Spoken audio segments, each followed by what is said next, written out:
everybody, so we're back talking some more Season 4 Harley Quinn on the channel. We had the first 3 episodes drop all at once on Max last week. Now we're back to the 1 episode per week format, but I was very excited to get into this episode because out of all the episodes I've seen for Season 4 already, this is actually one of my favorite ones, mainly due to the convention at large, MalCon, which is a big bulk of the episode because Ivy goes there for an evil business conference. Because of course, if you're going to have evil business conferences, you're going to put them on the moon. Right from the very opening of the episode, I was dying laughing. Biggest reason of all is the fact that the rocket that Ivy's going to be taking to the moon is shaped like a giant dick and balls. No true reason really given for why it's shaped that way, just apparently it has to be designed that way for some reason. Even some of the throwaway jokes of Harley Quinn crack me up as a big fan of DC, like when Nora Freeze tells Ivy to watch out for the Thanagarians because they might have chlamydia.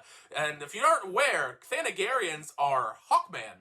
Hawkman is a Thanagarian. Keep in mind, this is in the first few minutes of the episode. It just ramps up in insanity from there. Once we get there, Lex Luthor is there bathing his hands in seal blood, baby seal blood to be exact, getting full chemical peels. Also, he's pumping up his calves the entire time while being interviewed by Clark Kent of all people. It is kind of cool that Clark Kent is here for the villain convention. It doesn't really amount to anything because he's basically useless at it. As all that stuff is going on, it's pretty hype, not just to see Harley working together with the Bat family to save Joker from Two-Face, but the fact that she's rocking her own Bat costume, Bat Harley. I really like the look of the costume and how it incorporates the stuff that makes Harley Quinn, like the color scheme.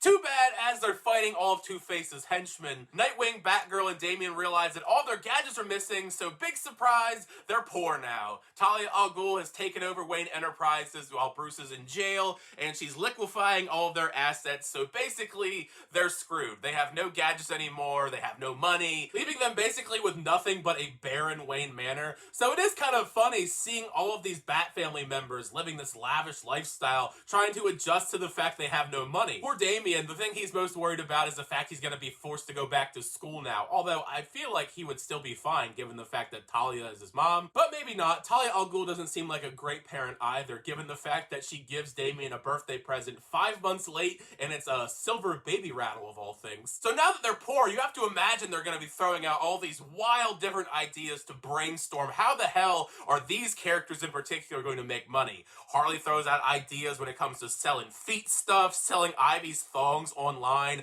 Unfortunately, the idea that I feel like probably would have been the most profitable, but of course he shuts it down, is Nightwing pimping out his giant ass. If there's one thing this show's going to point out in Season 4, it's the fact that Dick Grayson has a massive ass. I mean, even later on, there's that hilarious joke where he pulls a towel off the rack and the butt cheeks in the towel are cut out perfectly to showcase it. Eventually, they all settle on one conclusion, which is to pimp out Wayne Manor as a sort of Airbnb to these European people, which, if we've seen a lot of media lately, whether it be Barbarian or The Rental, stuff like that, not always the case. When you rent out your home to people, it's going to go swell. Because it turns out these European folks are not very nice people. Some of the best stuff in episode 4 does come from the convention itself, MalCon, when Lex Luthor and Ivy are walking around it, and it looks like a pretty fun time. I like to go to a lot of different conventions. I might be interested in going to this if it were actually real. You got all these different supervillains there, all of their crazy different booths showing off different things. Even Alfred is there showcasing his prison wine. The coolest thing of all, though, is when Steppenwolf makes his appearance at MalCon. It is pretty epic. So epic that even Lex Luthor loves Steppenwolf. I mean, Lex Luthor is a very egotistical version of himself in this show, but even he simps for Steppenwolf, to the point where he won't even allow Ivy to talk to Steppenwolf. There's a lot of petty squabbling in this week's episode between Ivy and Lex Luthor. Power grabs, if you will, since even though Lex Luthor is letting Ivy be in front of the Legion of Doom as this new CEO, he still is not really trying to relinquish much power, or letting her have any sort of presence at MalCon. I mean, her only presence at the convention at this point officially is the 45-second intro to his own speech. So good for Ivy that she has to stand up for herself and make her presence known to everyone while she's there. Cutting in the panels, doing everything she can to make herself known to everybody there, which does include Steppenwolf. I think the funniest interaction out of all this stuff where she's trying to get Steppenwolf's attention is, for some reason, Mark Zuckerberg, of all people, is at this convention. And not just the fact that he's there, but Ivy presumably kills Mark Zuckerberg. It isn't inherently showcased that he's dead, he's missing. Later on, they showcase this thing where it's like, find Mark or where's Mark, so he's just missing, but he floats off into space somewhere. I mean, more than likely, he's gone. Going back to the stuff with the Bat family and the crazy European folks, unsurprisingly, like I said, they are pretty sketchy individuals. They tie up Barbara and Damian and Nightwing, and Harley has to be the one that saves the day. It is interesting how this is framed, because of the fact they're poor, they don't have any gadgets, Harley in a way teaches Nightwing, Batgirl, and Damian some lessons on how to be a little bit more scrappy and use other things as weapons besides their high-tech Batman gear. They do have to improvise a bit on using weaponry to take out these European people, because Harley can't do it on her own, because these European folks are so drugged up. They have no problem at all taking all kinds of abuse from Harley and the Bat family at large. While it isn't a huge part of the episode, I am enjoying every time we get interactions between Ivy and Talia al Ghul as they spend more time together. I think they bounce off each other very well, and Talia al Ghul, over the course of the season, does a great job as far as helping Ivy gain confidence, becoming a better villain while also boosting herself so she can try and take on Lex Luthor.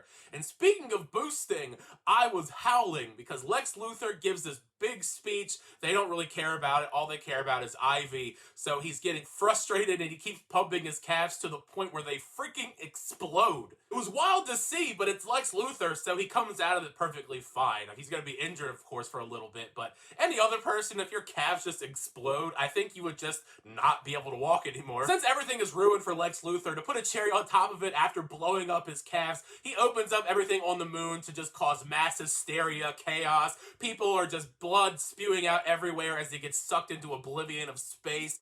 It's wild because Superman has been undercover this entire time to survey everything, potentially even fight some of these people, but he doesn't get to do anything in the episode. Also, I forgot to mention, here and there we do cut back to Joker and him kind of lingering on potentially being evil again. That is one of the big cliffhangers, is he blows up the lawn guy, and there's also this other ominous thing with Harley with an air fryer breaking on the ground, which, since I've seen the last couple episodes that follow this, it's not as ominous as you think it's going to be, at least the stuff with Harley. Yeah, one of my favorite episodes of the entire season that I've seen so far. It's a blast, it's hilarious, so make sure you share your thoughts down below once you get a chance to check out episode 4 of season 4. Let me know, did you like the episode? Did you not like the episode? How do you feel about Malcon? Would you go to the convention? Would you not go to the convention? How are you feeling about the Bat suit as well, Bat Harley? And if you have any predictions on where you think we're going to go with the rest of the story this season, make sure you share those down below as well, because part of the fun is having that conversation with you guys in the comment section down below.